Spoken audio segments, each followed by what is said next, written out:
So if you're curious about what your home may be worth in this present real estate market, and I can assure you it has probably changed over the last year or two,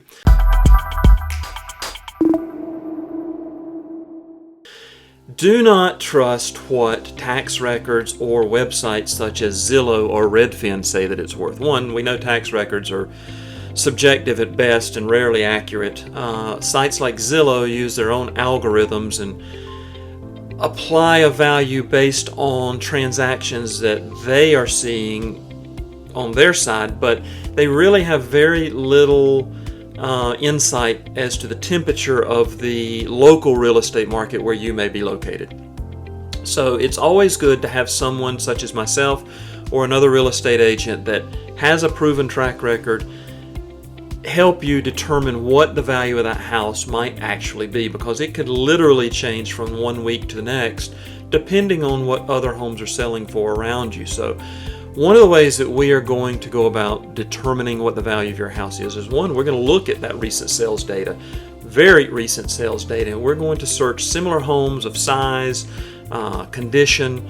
We're going to use that. We're also going to consider the uniqueness of your home with things such as, has your home been remodeled recently? Has it not been remodeled? Do you have things such as whole house generators or a solar system, a swimming pool, outdoor living, things that are going to make your house potentially more desirable than some of the other homes that are selling in your neighborhood?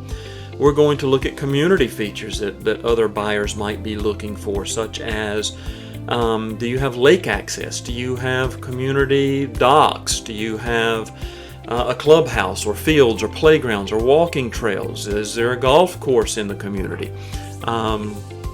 Things such as that.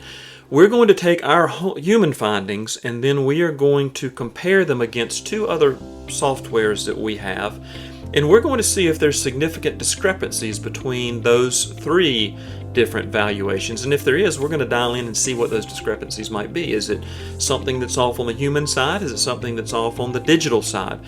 But the ultimate goal is to give you as reliable and realistic valuation as we possibly can for your home. So in the end, it doesn't matter what we say or another agent says or an appraiser says or the bank says your home's worth.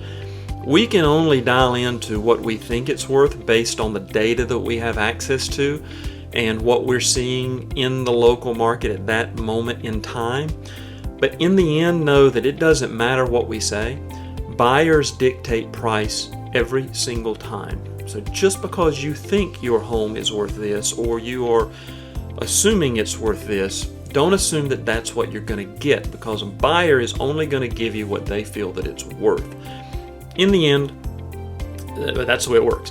So if you're curious as to what the value of your home might be, give us a call, text, email. We're here I'm more than happy to sit down with you, look at your house, and see if we can come up with a realistic valuation so that you know beyond a shadow of a doubt kind of where that house is going to fall should you decide to make a move and list that house at some point in the near future. I will not hound you. I'm not going to call you 75 times trying to convince you to sell the house. If you're ready to sell, hopefully we do a good enough job that you're going to reach out to us and we'll make that move when it's time. So we're here to help. Give us a call if we can ever be of assistance.